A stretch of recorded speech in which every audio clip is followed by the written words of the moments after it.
Look.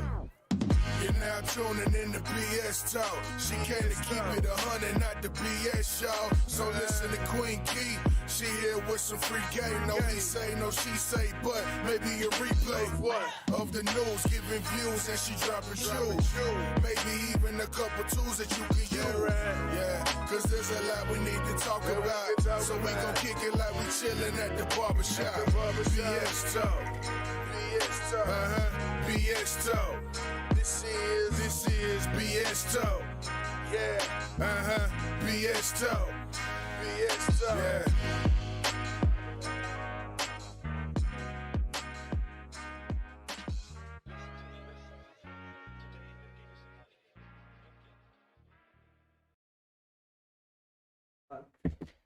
Hello and welcome to Queen Key BS Talk. Today we will be talking about the power of words. So today we're going to start off with the word love. So how do you feel, Mr. Chuck, about the word love? Well, first of all, I'm just going to say that the word love has been beat up, misconstrued for so many years and been torn apart and tried to rebuild. But if you look at the whole concept of the word love, it has three meanings. You have the love that God has for us, which is like an agape love, which is unconditional, that we as humans can't even fathom or either put into any type of perspective.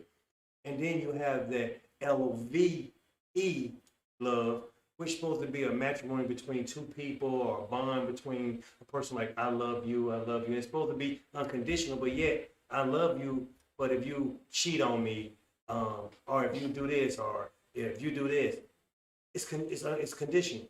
Then there's LUV, which is I love you, I care about you, but I don't love you. So it's so misguided and misunderstood that sometimes you ask yourself, am I really in love, or is it love, lust, or infatuation? So with that being said, sometimes we need to take these words and basically look at them and apply them to the people that we're dealing with, or either try to get the root or the source of that word to try to get better understanding of what that word comes from or what it's about. Is my opinion. So I'm just curious. So LUV is probably for hooking up love. I think LUV is more so like a guy that gets put in the friend zone. It's like a person you care about, but you're gonna send them more than just that. It's just maybe a good friend that you just, I love you. It's just a term of endearment, but people use it so loosely that it doesn't have that same strength. Me personally, I don't want no love. I want that. What is it? Hear me out. Loyalty. I want loyalty. Okay. There it is. So we're going to get to the word loyalty, but let's talk about this word love. So the LUV is really not a word. It's not a word at all. It's just so words are all made up anyway. So basically the LOVE that's a feeling. it's a feeling that's supposed to be the highest feeling you can achieve here on this human plane. And it's supposed to be between two people or between a person and someone that you hold in high endearment and things like that. But yet it's conditional. And that's the part that got me baffled, because when you get married, you vow in front of God that you're going to love that person for this long or that long for the rest of your life. But yet if that person do something outside of what your belief system is, or outside of something that you feel that is valid, you get a divorce. So how true is that love? But isn't that because of the fact of the matter that we love so hard and we love so much that sometimes we put what we put into the love, or what we think we're putting into it, basically we get rejected. So therefore, it's not about the love itself. It's about, like, I've done this, I've given my all. Like, think about the song from Waiting to Exhale, with Mary J. Blige. And she was like, I created this company with you, I did everything for you. So basically with that, then you let me down. So we definitely have to watch our spellings, because the way that we spell things and what we put into our words, we start getting into those types of emotions. So a lot of times people will be like, I love you, and they'll put ILUVU. So that's what you're putting into your relationship. So when you put in ILOVEU, then now you're putting into like this emotional feeling that you really feel. Is so some people, they play with this word, and so they spell it different ways because they really not serious. They put in, and they'll put in a word to kind of offset how they really feel. So they'll try to let the person know how they feel, but you don't even really know that you're letting this person know how you feel because you're spelling it out to them. And words are all in the spellings. Words all these are different spells that people actually put out. That's why you got to watch how you spell things, because now you're letting this person know how you really feel. So that's where your emotions and that's where your feelings really come out in, the spellings. Yeah. Okay. So I get the part where it comes out in the spelling, but then like just taking it to like a whole left field. What about if you have somebody who doesn't know the difference between LUV and LOV? And like what I mean by that is, so going off of what Chuck stated, LUV could possibly be a puppy's love. They're like, like my first childhood love. It could be the fact of the matter that like it puts me in the mind of Lauryn Hill, and like it's a little segment, and the little girl says on the song, she says, "What about if you don't know love? So if you don't know love, how can you give love?" So what I'm thinking, it could be totally left field, is that I think that we, to a certain extent, we are confused between LUV and LOVE, and we're meshing it together. Well, actually, we're not confused because a baby comes out and can tell love, LOVE.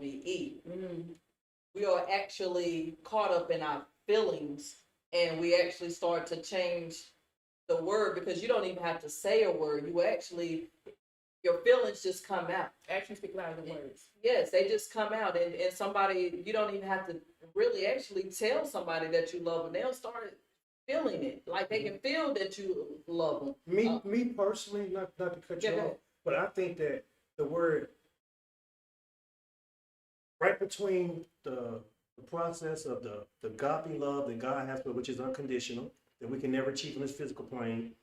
Then I think that it's a little space right here between the LOVE, and that right there is that total commitment. That's that little bit of love that surpasses anything we can understand, where you, no matter what you do, no matter what you say to that person, you always seem to gravitate back to him. You don't know why. I don't know why I can't leave such and such alone. It's just something about him. And no matter what he does, there's none other what she does. That's that little thin line, because the confusion that comes in right there is because when you say verbally, I love you, there's no writing or nothing that shows if it's the LOVE or if it's the LUV. But when a person hears that and they're lacking that, or they don't know the difference in that, they're gonna go with what they think the love concept is, because they don't know the difference in the two. So if I said, like for instance, I say, "Girl, you know I love you." It could be, "I just love you for the things you do for me. You take care of things for me. You always on me." But then I can say, like, "Girl, love you." It's a difference sometimes in the strength in the words, how we put them into a sentence structure and all that stuff. So I think that no one's completely naive when they say "I love you," because they know how they say it. But if they were to text it, they may not say it the way it's supposed to. But if they text it the way they're supposed to, it changes the way that person is receiving it feels.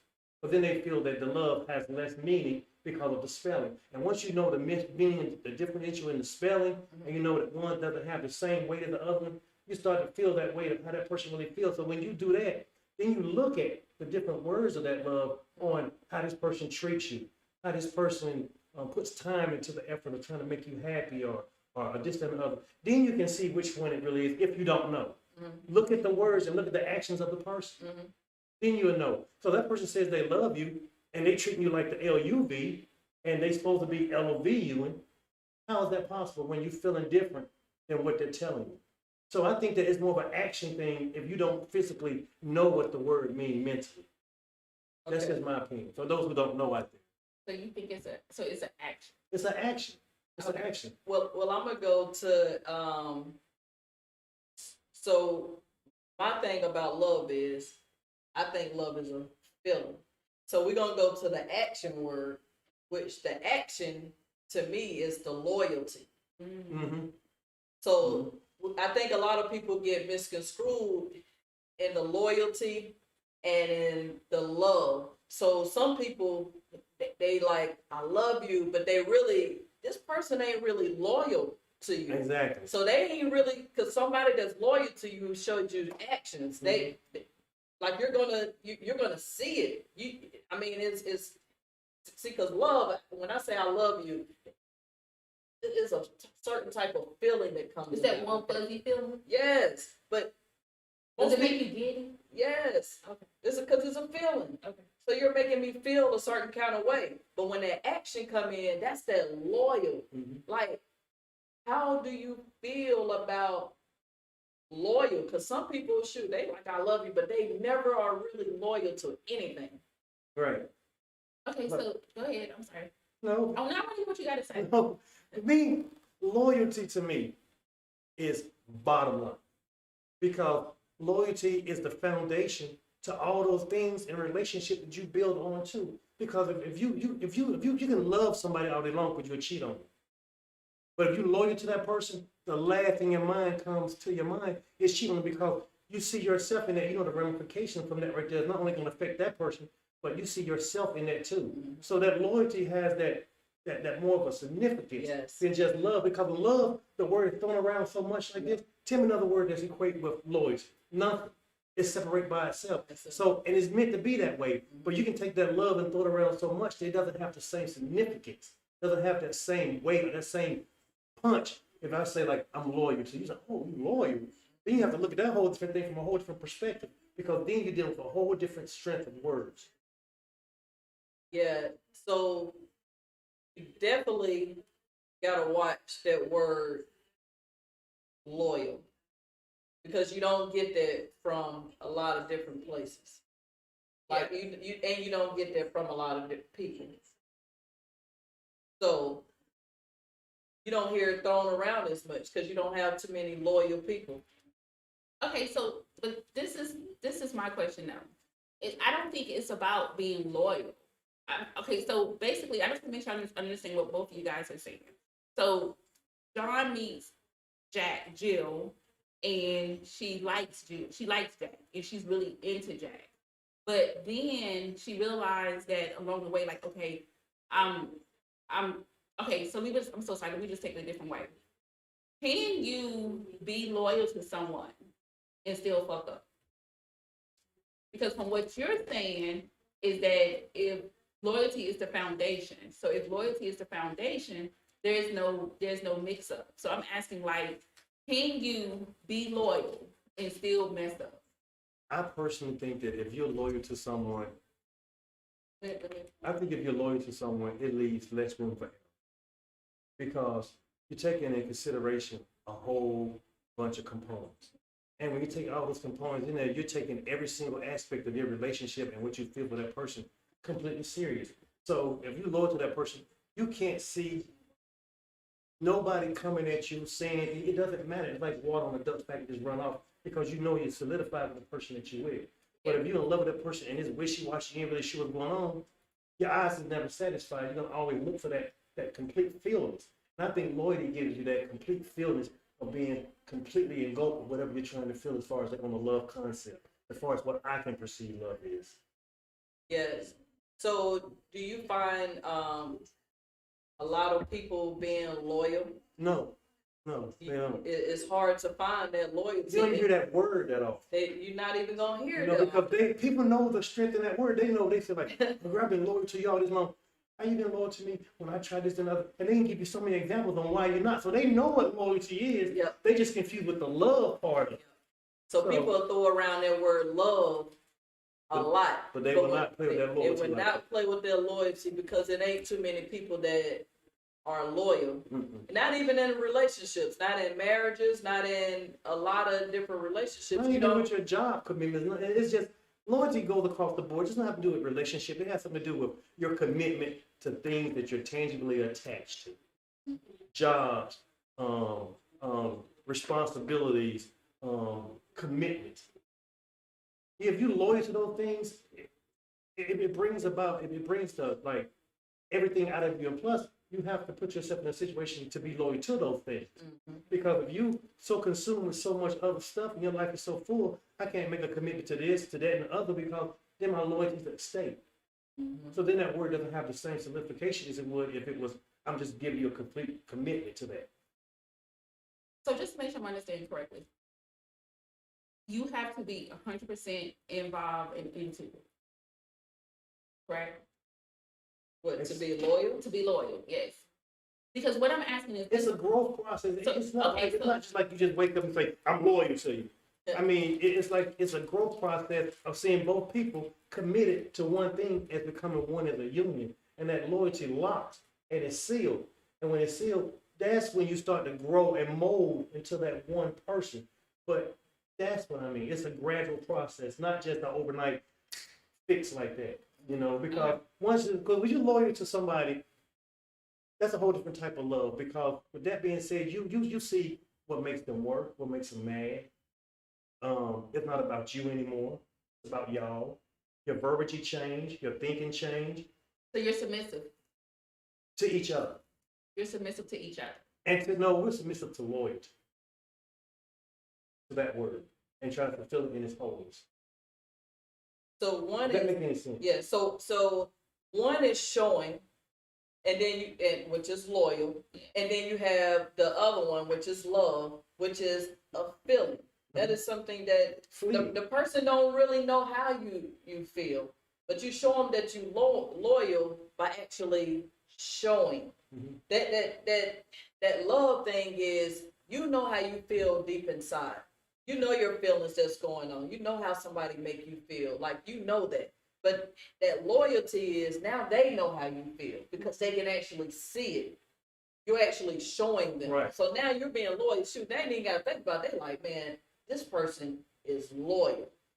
They can see it. So if you're loyal to a person and you know you're loyal to a person, do you stop saying I love you? That's the way you feel. You're expressing You yourself. know, you're expressing it. But then it's like, how can you be 100% loyal to a person and not express I love you? You can still say I love you, but that's a form of endearment that we relate to as being something saying like, I'm loyal to you. Versus saying, I can't sit and say, girl, I'm loyal to you. You gotta say, I love you. It's a more of a common word of endearment. But once you know the strength behind it, I love you, and know there's loyalty behind it, it still has the same implication. It's just the wording is different. Mhm. You know? Okay, so I know we're talking about the power of love. Like, I know, not the power of love. I know we're talking about the power of words. But then, like, what are other words that have power that is misconstrued? I know one off game. Okay. You're sexy. Sexy. I think sexy is the worst word.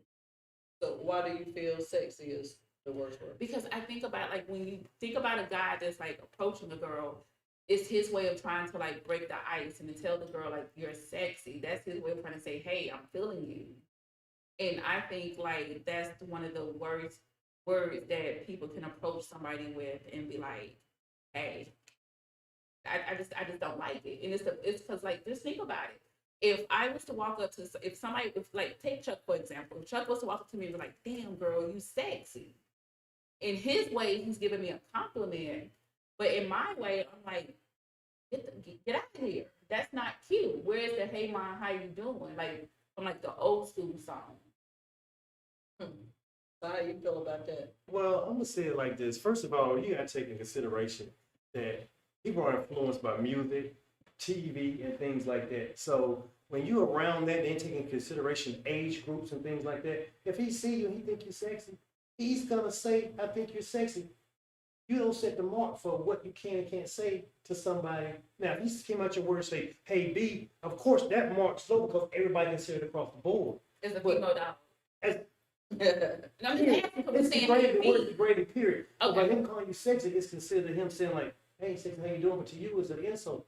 Well, you asked 5 other women on this couch that was here that same question, they wouldn't feel the same way. because it all depends on how you perceive it and what that word has some type of effect on you because of why you feel that way about Yeah, so basically what he's saying is that different words have expressions and feelings for that particular person. So it may make you feel a certain kind of way, but other people it may make feel a different way. And most people do get their words and stuff from television or different rap songs. So they're expressing themselves from different things that they have heard. So that's one of the words that they hear, like sexy or whatever. So they feel like, oh, I can use this, and they go and they take it and they tell a woman that that's how they feel. So we definitely got to know that different words, the only way that it actually bother you or make you feel a certain kind of way is that it's something inside of you. And it's a personal thing. And that's because of where we come from, period. We all come from different places, and we all listen to different things, and we all watch different things. So different words make us feel a certain kind of way because different things that have happened into our lives. So they make us feel a certain kind of way. And that's probably one of those words that make you feel a certain kind of way because of certain stuff that done went on with you personally. Okay, so that's mine. What's one word for you? I don't like to hear men call different women bitch or broad, or use substitute words to say for a woman or shorty. Any of them, broad, like a whole lot of different substitute words. Present to her like she is a lady. She's a woman. Stop calling women bitches or broads, and especially when you do it to your wife or your child. When you're saying these words to these different people, even if you're not around them, let's say you're not even around these people, but you're talking to other people, and you're talking about your child or your wife or just somebody you're dating, and the words that come out your mouth when you're talking about these people are like, dang boy, let me tell you, this bitch and that, like those different words, whether you're around them or not, that energy that you're putting across, that's how you're making these people feel, because you may not know that you're actually doing this and making them feel like this because this is how you see them. So these words that you're using, even when you're not in front of them, are words that have energy behind them that actually gets to these different people. And when y'all around each other, this vibe that y'all feel is because of how you feel about them. You're actually letting people know that this is how you feel about these people. You should be calling them, use different words. You don't have to use those words to talk about your child or talk about your wife or your mom or whoever. You should use alternate words, good words, because these words will definitely hit home eventually. So you gotta watch what comes out your mouth. It definitely, the words that comes out our mouth are very powerful. That's why we're talking about the power of words. So people definitely got to watch how they talk about their child, how they talk about their mom, how they talk about their wife, or their kids, period, or parents, period. Whatever you're talking about, somebody you actually have a feeling about that you love. We talk about that word love, and you're saying that you love this person. Watch how you come out your mouth with talking about these people, because how you present and talk about these people actually hits home, and these people actually have these feelings. So do you feel that, like, just for instance, I feel like I love music. I can almost incorporate any song or any conversation to music. So do you feel like with current day music, with like what the generation is listening to, that's where they're getting this interpretation of like, it's okay for me to say that because it's being used in the songs? I'm just asking. Music is definitely impressionable. It is very impressionable. I mean, and you have to think, to take into consideration is, look at when they listen to it in their headphones. They're listening to it on their iPods, it's on TikToks, it's on videos. So even if they don't really hear it, it's subliminally being produced to them or introduced to them to a level where sometimes I can hear my radio, I don't even listen to trap music. I may hear myself like, oh, okay, that's what's up. And you not even know it. It's because, first of all, we're rhythmic people. Yes. And then number two, It's when they put the lyrics behind that beat that gets things misconstrued because, and then a lot of people try to say, well, a lot of their generation, the younger generation, try to say, it's different. Y'all they have to go through the same thing. Everything has its own time. Mhm. And whenever you address certain things, it's strength and power in the tongue. So whenever you lack a certain tenacity or a certain strength inside your verbiage, and you just say anything, you throwing it out there into the universe, or something's gonna grab someone. Because whenever you're in a crowd of people and you're talking, you have to always be mindful of what you say and how you say it, because it's always somebody listening that's taking everything you in, and they're gonna sit there and grasp to it, and they're gonna go research. So your validity is at stake. So you don't want nobody to confront you later about something you said and didn't know nothing about and was just over talkative about it. So me, as far as words mean a lot to me because I not only want to know the word, I want to know what it means. I want to know the root of it. I want to basically break it down and get the fullness of the word because the source in words sometimes gets lost in translations. Mhm. You know, like for instance, I speak multiple languages. So if I was to say a word in Latin, like eleison, okay, which means to be, then Latin is still Spanish. Spanish comes from Latin, and it is calum, which is the same thing, but they don't have certain words in Spanish that match Latin. But Spanish comes from Latin. But as years progress and people get further away from the source, the word gets diluted so bad that it changes. And sometimes the culture doesn't have an alphabet to fit that word. So they throw a word in there to make it mean whatever. So with that being said, how can you fully know the true essence of a word if you don't know its meaning? Is that when Ebonics was created? Ebonics came out of desperation and just because of the way people were set up in certain areas to take words. Well, first of all, the English language is more German anyway. It's a bunch of other languages thrown together just to make up cover. We're supposed to be English. Do we speak like people over in England? I don't have an accent, so no. You know, the further you get, remember this, always remember this, the further you get away from the source, the less of the language is. Okay, so let's get back to this. She said, I digress for a minute. no. I know. She said she loves music. Mm-hmm. So that's very big because we already said love is a feeling. Yeah. So when somebody says they love music, you got to know that you're living your life through your music because that's how you feel. When Yeah. you say you love, so your life is being lived through this Yes. music that you love so much. So you got to think. Well, not the current music, old school music. Old school, new Yes. school. I just want to put that out there. Old school, new school, it doesn't matter. You're living somebody else's life. They're telling their story and you're making it your story. These are now things that you actually want out of somebody else's life. This is how they're living. And a lot of people, a lot of times, they'll listen to somebody else's story through their songs or through their movies, whatever it is. So you're hearing this. So now it's like, this is what you want. Mm. So we have to watch when we use and throw around this word love, love, love, love, love. I love this, I love that. So when you're saying I love music, we have to watch what we listen to and what we have coming through our ears.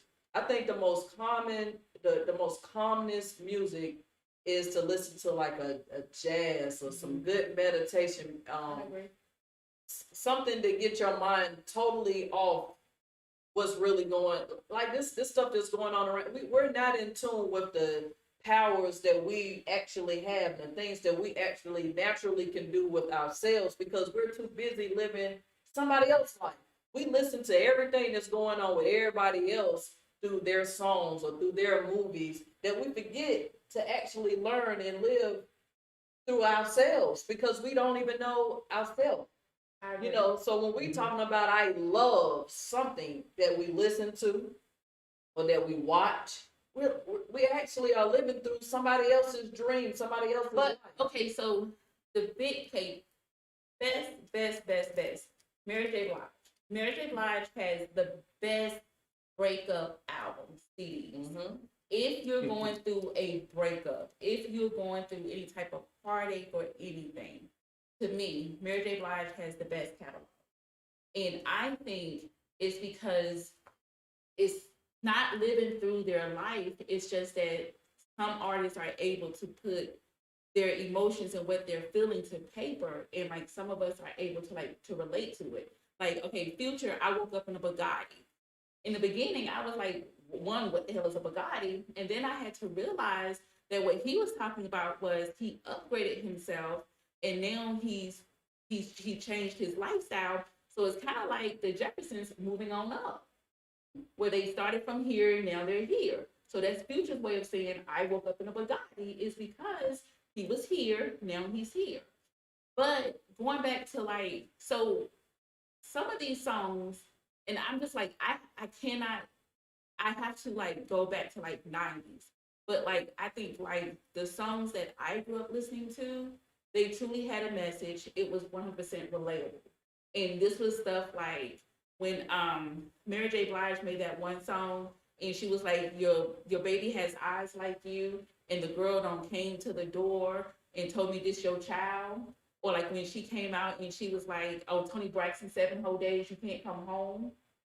Those are like not trying to live in their life. Those are like good songwriters who are making they're good songwriters. So are these songs good? Yeah, but see, Because you know what happens? they are though. But you know what happens with these types of songs? Somebody don't even have to be living it. Somebody don't even have to be going through that. But because they hear these things, so now, hey, come on. So now it's like you're putting your life, and now you're living these other people's damaged lives. Like this is what they're going through. So now you're looking at your man or your relationship like, oh man, where you been? Not only that, they'll send you like thing to your phone. You look at the video of that song while you're working. Like, what the hell is this? They want you to see these things because they want you to go through these things. We don't have to go through all of these bad traumas in our life. Like we're not living that life. You don't have to live that life. Sometimes these people's lives, and a lot of times when you're listening and you hear these things, so now you start feeling these. Yeah, these are different feelings. So now you start going through. Pharrell, Happy, his Happy song. Pharrell, Happy song. That's a good song. Yeah. But it's just like, okay, so getting back to what we're talking about today, it's the power of words. Okay, so I said mine's is sexy. Keonda's is being called out her names. Women, not her per se, but women. What is yours? What's one word that gets misconstrued because of the power of words? I wouldn't say it's a word. It has to be a word. It's, the topic of this show is the power. I know, but you know how I am. It has to be a word. So it's a word. It's the power of words. What's one word to you that is taking out maybe out of content that just like just makes like say what's I'm that digging word? in the best of mine to find one, but it's. You want us to come back to you? You need to call a friend. Yeah, I may have to. I mean, I got something on my tongue. I got one for. Put your tongue out real quick. Well, Let us see it. I got one for the male, and I don't like it, and it's nigger. Oh yes. Nigger, Yes. So I like so I would like to ask today that most, like every man, every woman, before they call somebody a nigga or whatever, I would like to use the word niggas, Niggas. which is a king. How you spell that? Negus. Negus. No, Negus. Negus. It's from Ethiopia. So I would say, I would say like let's treat that word. Okay. Let's talk about that word. Let's use this word across the board and for our kings. Like you want to use these words and throw them out so easily, and really the word is made up. It's really not even a word. We just use it as a slang. Nigga, niggers, whatever. It's a word, but it has nothing to do with what it's for. We're using it as use it a because slang. of the relationship. Actually, negro is the color black, and so during the conquistadors coming to certain countries, they would say negro. It became a common word. especially when they was mixing, doing like. Anyway, that's a whole different story. But that word, let's talk about that word. That nigga, we gonna come back to that, but the black. We've been I'm Moors. waiting. We've been Africans. We've been Moors. We've been niggas. We've been African Americans. well, that's later. Colored. We've been all these different things, all these different words to describe one people that does not have to do with anything dealing with that word. Because the word negli, negru, which is nothing but means a burnt stump, or either nigger meaning a dumb person or ignorant person. Now, the people that they're talking about, they were saying it because we didn't know nothing about their culture. As far as like, we know nothing about what was going on over here. We had all African culture and stuff like that. So they can see this, and plus the color and all that stuff like that. But me personally, certain words that the kids say, and they say it around people other than themselves, like maybe a white guy or a Chinese guy or a Spanish guy. You don't never hear no Spanish guys insult each other, calling each other spics and stuff like that, or degrade each other around talking about them. Only other people would insert other races. But we insert our own race with each other. And now it's so common and so relaxed with it. I'm at work, I ain't two young cats talking. A white supervisor right there, they going back for man, and he's sitting there listening to it, and I'm sure it gave him some type of elation because he's one of them type of cats, you know. And I have to always want to feel up, and y'all can't be saying those, man, I'm just saying, it's just a word, it don't really mean nothing, because they don't know. And when you try to talk to them about certain things like that, they don't want to hear it. So I think that in order to understand words and the implication that it has, no matter if it's love, nigga, hate, whatever the word may be, always try to understand that it's strength and power in words. And once it leaves your mouth, you can't take it back. Can't take it back. You can't take it back. So be careful what you say, because once you release it out in the universe, it's out there, either negative or positive energy. Yeah. So be mindful of your words. I mean, no matter what they are, study them, find out what they are, what they mean. Because before words were even words, they were symbols. Yeah. The only thing that made Like words, Prince. right, the only thing that made words was when they decipher certain things on the hieroglyphics, or either in cuneiform, the little hashes or little symbols to make words or alphabets. Yeah. That's when words came in. So if that word didn't fit your culture or your time period or your region or your geographic region, you changed the lettering. Mhm. So that was that word still the same word? No, it wasn't. It was something else, but yet close to that word. Yeah. With a different meaning. So the energy behind the words that you're actually putting out means everything. So you want to watch how you present Right. or put out your words to different. So like I said, basically, so instead of calling somebody nigga, stop, like put it out as a positive word, positive to you, like niggas, and mean that behind it. Like call somebody a king. It's okay. It's okay for your black brother that's your friend to be a king. Like we gotta start going back to actually being head of our households and being the king of our households. Like we gotta stop thinking that our men are so weak that they're not kings, because you only are what how you feel. Can't nobody tell you what you are. I just got a question about that. But, and it's about being weak and stuff. So it's not a question, it's a comment. It's about like being weak and everything. If you meet a guy and he's a mama's boy, still living at home with his mama, still requiring mama to iron his clothes and pack his lunch and stuff, that's not a king.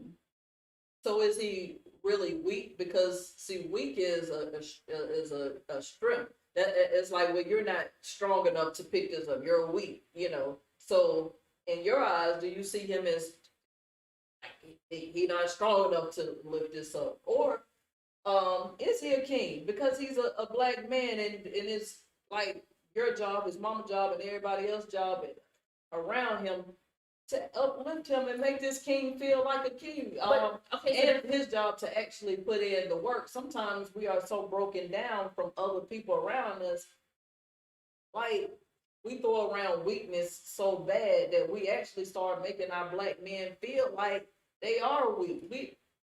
So the power works. So Power works. Power is being like you're weak. But is it because of the fact that you have so many African American women who are single parents who have basically are products of their childhood? Like my mom was a single parent, and but my grandmother was married, so she wasn't a single parent.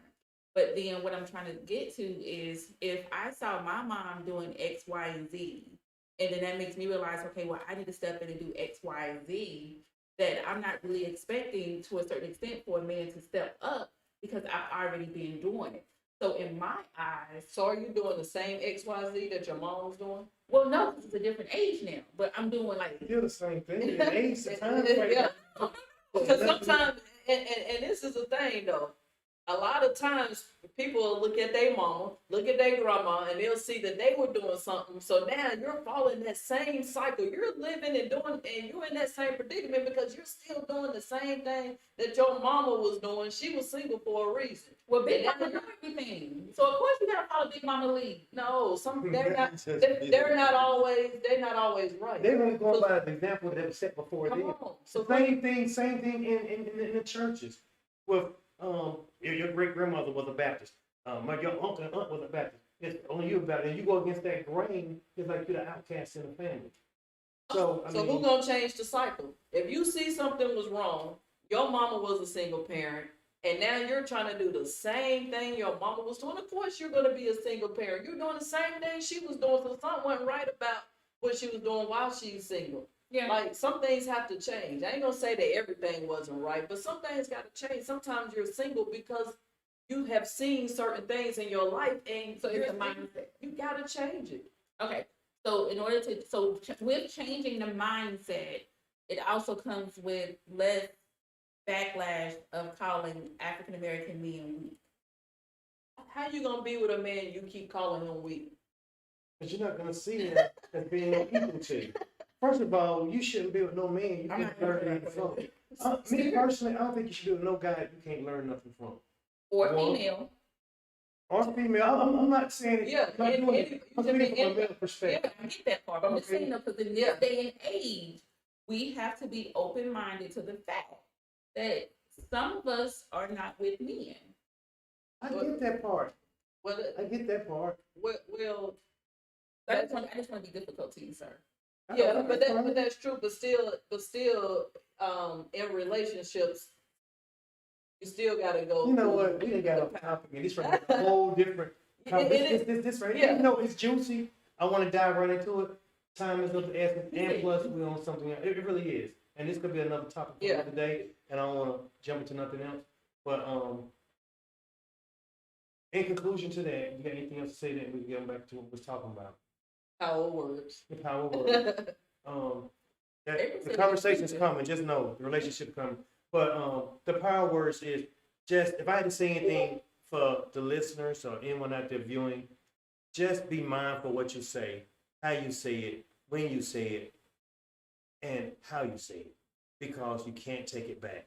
Sometimes when you put something out there, it not only comes back to bite you in the ass, but it affects a chain of people, of events. Because you just tell somebody something and they take your word for it, and then they tell somebody else and they take your word for it. You put a whole bunch of bad information out there. You put a whole bunch of bad words out there. Like I say, words were symbols before they was letters. So with that being said, always gravitate toward knowing what you're saying, how you saying it, and who you're saying it to, because that's going to be the implications going to change everything you got going on. So we can't say I'm sorry. I don't. Why would somebody be? Just think about it. Just think about something. Well, I We say- apologize. Yeah, I apologize. We say something, and yes, we put it out there in the universe. But we kind of feel like if I apologize, then I'm taking it back. Well, you can't take it back. But just think about it. I think that just, so if I apologize about something, that means that I'm going to work on doing better.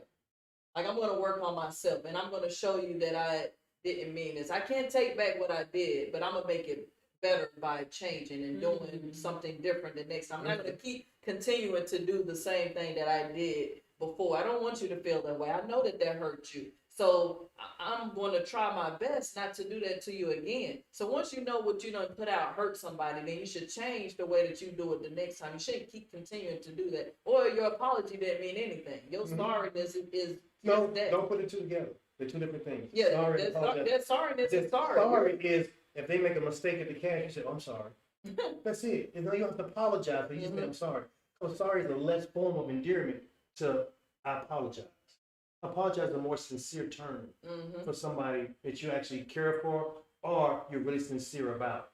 But you saying sorry is just saying something like, okay, I'm sorry about that, and you keep it pushing. It doesn't have no strength to it. It's just something just to say. As That a form of, apology is that you're going to try to do better than what you did. But no, and I get that, you guys. But what I'm saying is, you have individuals who basically would say, hypothetically, they'll call you out your name, and then be like, "Girl, I'm sorry. I was just in front of my boys. You know, I didn't mean it. I was just having to put on for my boys." He said, I'm sorry. You just said it. Yeah. But he said, I apologize. No, because because generally we don't know the difference. Some of us don't know the difference between I'm sorry and I apologize. But you know what though? You really don't even have to know the difference between. Because you feel it. It's a feeling. You gotta That's the feel thing about it. words that they Yeah. feel within themselves. And people always try to play naive, like, I'm they don't know. sorry, Me Nah. personally, I think that when you take words and you give you a lesser version of something and try to act like you don't know, it's masking the word and it's also a form of deflect to me. You know, if I know I did something bad, I'm not gonna say, "No, baby, I'm sorry," but no, I apologize. And if she would know if I'm being sincere or not, just about what I'm saying. You would even say it. Because you can If feel you're it. right, because if you're not really, Feel it. if you're not really sincere about something, you're not gonna be completely apologetic. You're gonna hear, you're like, I'm sorry, or I ain't mean to do that. It's up to that person that's perceiving to know the difference, because they're gonna tell you how they want to do it. So if you don't really take their apology or they're sorry, it's sincere. They're just talking. Yeah. And sometimes people are so hard. The person can really be sincere, and sometimes because of what you're going through, you don't even want to hear it. So you're going through something and you're trying to be so hard, you don't even want to hear that the person really is apologetic. They really do want to do better. So you have to watch your energy, your feelings. Feel that person by, give them a chance. At least if you care, at least care enough to actually give that person a chance. If you don't care, then come on, you're wasting time. Kick rocks and the deuces. Because you're wasting time. Time is very valuable, and a lot of people don't recognize how valuable time is. I mean, I'll put it like this. We're gonna talk about this thing, time, and then we're gonna go ahead and close out. See, I don't put too much on time. Like when it comes to like a 24-hour day, because I think time has been put out here as a way of controlling.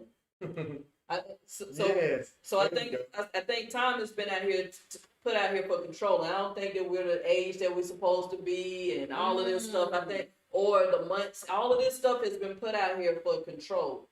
And this is my thing. It's all been made up. So a lot of people, how they live their life with this made up thing called time, the 1, 2, 3, 4, 5, all this time thing, they always rushing it.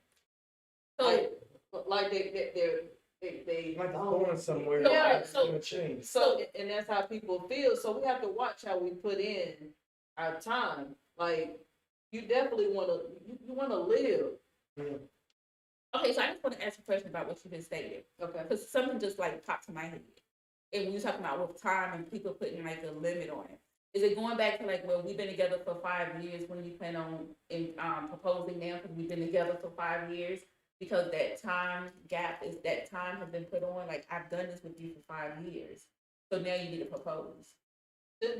Should no woman have to ask no man to do something? And I get that. Because a man can know that he wants to marry you the first day or the first 5 days. So how can you put a time limit on when he wants to do something for you?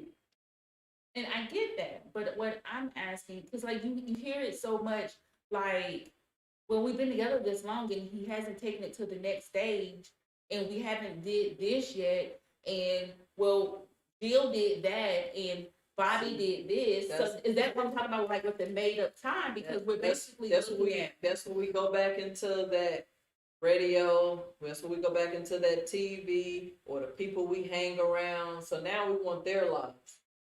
I was So- looking at with the Joneses. We in a whole nother place. We thinking that we supposed to be in a certain time period because such and such did it in 3 months, or this person did it in 4 years, or this other person, or they. So now we're taking our lives and putting it into these other people's lives, and we feel like we should be right on line with what we want. This is our relationship. When it's two people together, that's your relationship, and you can't base it off of somebody else's life. Right. Somebody else's time. That's their time. That's how they did their thing. How we do our thing, that's us. So we looking the time that we put in, we're looking too much into what somebody else is doing. We should be focusing on us, our time, what we're doing. We focus too much on other people. So are we looking at, because just made me think about something else too. So a lot of times you'll hear people say, it's your season. And then like, girl, Let me it's, let me say something. please do. Time is equated to make sense to human beings as space and distance.